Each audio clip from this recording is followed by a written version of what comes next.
صبح فجر کی نماز جب پڑھ لینی ہے، اس کے بعد آپ نے، اکثر لوگ سورہ یاسین پڑھتے ہیں، تھوڑی سی ترتیب اس طرح سے اس کی بنا لیجئے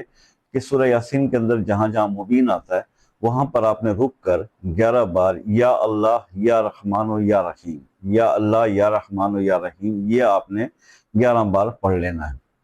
اور جب کن پر پہنچیں، کن فیکون والی آیت پر کن پر پہنچیں تو وہاں رک کر آپ نے اللہ تعالیٰ کے یہ نام پڑھنے ہیں، یا اللہ ہو یا غنی ہو یا مغنی ہو یا فتح ہو،